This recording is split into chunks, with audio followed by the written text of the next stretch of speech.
ഗാർഹികേതര ഉപഭോക്താക്കൾക്ക് കേന്ദ്ര ഗവൺമെൻറ് നിയന്ത്രണം വച്ചതോടുകൂടി ആ നിയന്ത്രണത്തിൻ്റെ ഫലമായി വല്ലാത്ത ഒരു ആശങ്കയും വല്ലാത്തൊരു പ്രതിസന്ധിയും കേരളം ഒട്ടാകെ ബാധിക്കുന്ന ഒരു സ്ഥിതിയാണ് വന്നിട്ടുള്ളത്. നമ്മുടെ സംസ്ഥാനം കൺസ്യൂമർ സ്റ്റേറ്റാണ്. അതോടൊപ്പം തന്നെ ഈ കുക്കിംഗ് ഗ്യാസുമായി ബന്ധപ്പെടാത്ത ഒരു കുടുംബവുമില്ല. ചെറിയ സ്ഥാപനങ്ങൾ മുതൽ ശ്മശാനങ്ങൾ വരെ അതുമായി ബന്ധപ്പെടുത്തിക്കൊണ്ടുള്ള പ്രവർത്തനമാണ് നടക്കുന്നത്. ഇത്തരം ഒരു പ്രതിസന്ധി എങ്ങനെ നമുക്ക് ലഘൂകരിക്കാം, എങ്ങനെ തരണം ചെയ്യാം എന്ന ആലോചനയ്ക്കാണ് ഇന്നലെ ബഹുമാന്യായ മുഖ്യമന്ത്രിയുടെ അധ്യക്ഷതയിൽ ഉന്നതതല യോഗം കൂടിയത്. ആ യോഗത്തിൽ എല്ലാ എണ്ണ കമ്പനികളുടെ പ്രതിനിധികളും പങ്കെടുത്തു. നമ്മുടെ വകുപ്പുകളുടെ ഉയർന്ന ഉദ്യോഗസ്ഥർ, ചീഫ് സെക്രട്ടറി അടക്കം പങ്കെടുത്ത് ചർച്ച ചെയ്തപ്പോൾ ഗാർഹിക ഉപഭോക്താക്കൾക്ക് ഒരു ആശങ്കയും വേണ്ട എന്നുള്ള നിലപാടാണ് കമ്പനികളെല്ലാം ഒരുപോലെ പറഞ്ഞത്. അതിനാവശ്യമായ സ്റ്റോക്ക് അവരുടെ കൈവശം ഉണ്ടെന്നാണ്. ആ സ്റ്റോക്ക് ഇപ്പോഴുള്ള ആശങ്ക കാരണം വല്ലാത്ത ബുക്കിംഗ് വന്നതിൻ്റെ തടസ്സമാണ് ഉണ്ടായിട്ടുള്ളത്. സെർവറിൻ്റെ കപ്പാസിറ്റി വർദ്ധിപ്പിച്ചുകൊണ്ട് ബുക്കിംഗ് ക്രമീകരിച്ച് കൃത്യമായി ഗാർഹിക ഉപഭോക്താക്കൾക്ക് സിലിണ്ടർ നൽകാമെന്നുള്ള കാര്യം ഇന്നലത്തെ യോഗത്തിൽ ഉറപ്പാക്കുകയുണ്ടായി. രണ്ടാമത്തെ കാര്യം, നമുക്ക് ഗാർഹികേതര ഉപയോഗം 20% കേന്ദ്ര ഗവൺമെൻറ് അലോട്ട്മെൻറ്റ്. അതിൻ്റെ കപ്പാസിറ്റി വർദ്ധിപ്പിക്കണം എന്നുള്ളതാണ് നമ്മൾ കേന്ദ്രത്തോട് ആവശ്യപ്പെടാൻ തീരുമാനിച്ചത്. മൂന്നാമത്തെ കാര്യം, ഗാർഹികേതര ഉപഭോക്താക്കൾക്ക് ഒരു മുൻഗണന ഉണ്ടാക്കുവാൻ. ഇവിടെ നമ്മളെല്ലാം കാണുന്നത് പോലെ ഏറ്റവും സാധാരണക്കാർ അടക്കം ആശ്രയിക്കുന്ന നിരവധി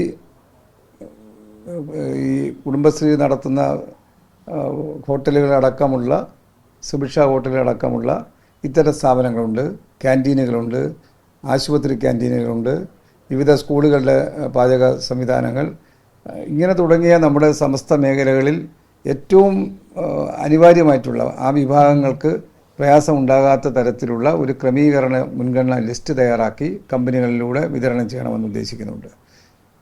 IT പാർക്കുകളിൽ, അതുപോലെ വലിയ പൊതുമേഖലാ സ്ഥാപനങ്ങളിൽ, കൂടുതൽ തൊഴിലാളികൾ ഒരുമിച്ച് പണിയെടുക്കുന്ന കേന്ദ്രങ്ങളിൽ അവിടെ എല്ലാം തന്നെ ഉള്ള ക്യാൻറ്റീനുകൾക്ക് തടസ്സം വരാത്ത തരത്തിൽ ഒരു നിലപാടാണ് ഇന്നലത്തെ യോഗത്തിൽ ചർച്ചയിലുണ്ടായിട്ടുള്ളത്. മറ്റൊരു കാര്യം, ഈ മണ്ണെണ്ണ ഉപയോഗം നമ്മൾ കുറച്ച് കൊണ്ടുവരികയായിരുന്നു. ഇപ്പോൾ കഴിഞ്ഞ മാസം, ഈ മാസത്തെ അലോട്ട്മെൻറ്റ് 1 ലിറ്ററായി വർദ്ധിപ്പിച്ച് കൊടുക്കുകയാണ്. അത് നമുക്ക് കൂടുതൽ മണ്ണെണ്ണ ലഭ്യമാക്കിക്കൊണ്ട് കൂടുതൽ ക്വാണ്ടിറ്റി അനുവദിച്ച് മണ്ണെണ്ണ ഉപയോഗിച്ച് പാചകം ചെയ്യാൻ താല്പര്യമുള്ള കുടുംബങ്ങളെ പരമാവധി പ്രോത്സാഹിപ്പിക്കാനുള്ള ഒരു സമീപനം ഇതുമായി ബന്ധപ്പെട്ട് ഇന്നലെ തീരുമാനിക്കുകയുണ്ടായി. അത് ഈ അടുത്ത ഇന്നോ നാളെയോ മുതൽ എഫക്റ്റാക്കുന്ന തരത്തിലുള്ള നടപടിയിലേക്ക് നിർദ്ദേശം നൽകുകയുണ്ടായി. നാലാമത്തെ കാര്യം, ഇതിൻ്റെ എൻഫോഴ്സ്മെൻറ്റ് പ്രവർത്തനങ്ങളാണ്.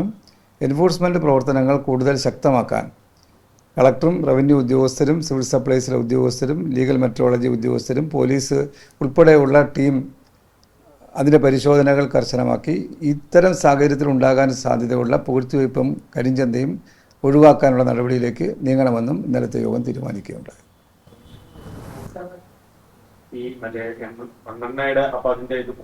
കൂട്ടും.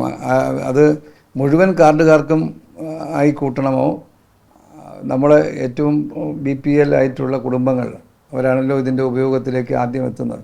അവർക്ക് പാചക ആവശ്യങ്ങൾക്ക് വേണ്ടി ഉപയോഗിക്കുമെന്ന് പരമാവധി അത്തരം കേന്ദ്രങ്ങളിലേക്ക് കേന്ദ്രീകരിച്ച് കൂടുതൽ കൊടുക്കാൻ. നമുക്ക് ഈ സേവന സൗകര്യങ്ങളായതുകൊണ്ട് ഓരോ വ്യക്തിയെയും കണ്ടു കൊടുക്കാൻ കഴിയില്ല. എന്നാൽ ഒരു വിഭാഗത്തിന് ഉറപ്പാക്കി കൂടുതൽ ക്വാണ്ടിറ്റി അനുവദിക്കണമെന്നുള്ള കാര്യം ഇന്നലെ തീരുമാനിക്കുകയാണ്. നമ്മളിപ്പോൾ മുൻഗണന തീരുമാനിച്ചിരിക്കുന്നതൊക്കെ ഒരു എസെൻഷ്യൽ സർവീസുകൾ ഉൾപ്പെടുന്നതാണല്ലോ ആശുപത്രികൾ. അതെ. പക്ഷേ വലിയ പ്രതിസന്ധിയായി നിൽക്കുന്ന നമ്മുടെ ഹോട്ടൽ വ്യവസായ മേഖലയാണല്ലോ. അവിടെ ഇപ്പോൾ ടൂറിസം മേഖലയിലും വലിയ തിരിച്ചടി ഉണ്ടാകും എന്ന് പറയുന്നു. അപ്പൊ ഇതിന് എന്തെങ്കിലും ഒരു ആൾട്ടർനേറ്റീവ് ആയിട്ടുള്ള എന്തെങ്കിലും ബദൽ മാർഗങ്ങൾ ആരായിരുന്നു? കേരളത്തെ സംബന്ധിച്ച് സമസ്ത മേഖലയും ബാധിക്കുന്ന അവസ്ഥയാണ്. എല്ലാ വ്യവസായ സ്ഥാപനങ്ങളെ ബാധിക്കുന്നു. ഇപ്പോൾ റോഡ് പണി നടക്കുന്ന, ഇന്നലെ എന്നോട് വന്ന് ആവശ്യപ്പെട്ടു, റോഡ് പണി നടക്കുന്ന അതിൻ്റെ ഫിനിഷിംഗ് വർക്കിൻ്റെ മാർക്കിംഗ് അടക്കമുള്ള കാര്യങ്ങളെ ബാധിക്കുന്ന കാര്യമാണ്. അപ്പോൾ സമസ്ത മേഖലയും ബാധിക്കുന്നു. അതുകൊണ്ടാണ് നമുക്കുള്ള അലോട്ട്മെൻറ്റ് വർദ്ധിപ്പിക്കണമെന്ന് കേന്ദ്രത്തോട് ഗവൺമെൻറ് തന്നെ ആവശ്യപ്പെടുന്നത്. എന്നാൽ നമ്മുടെ അലോട്ട്മെൻറ്റിനെ എങ്ങനെ ക്രമീകരിച്ച് പരമാവധി പ്രശ്നങ്ങൾ ഒഴിവാക്കാൻ ഉള്ളൊരു മുൻഗണനയാണ് ഗവൺമെൻറ് ആലോചിച്ചത്. അതിൽ നമുക്ക് ആദ്യം പരിഗണിക്കേണ്ടുന്ന വിഭാഗങ്ങളെ പ്രയോറിറ്റിയിൽ ഉൾപ്പെടുത്തി നമുക്ക് പരമാവധി പ്രതിസന്ധി ഒഴിവാക്കാൻ, കേന്ദ്ര ഗവൺമെൻറ്റിനെ ആശ്രയിച്ചാണ്, എണ്ണ കമ്പനികളെ ആശ്രയിച്ചാണ് നമുക്ക് ഇതിന് പൂർണ്ണ പരിഹാരം ഉണ്ടാക്കാൻ കഴിയുന്നത്.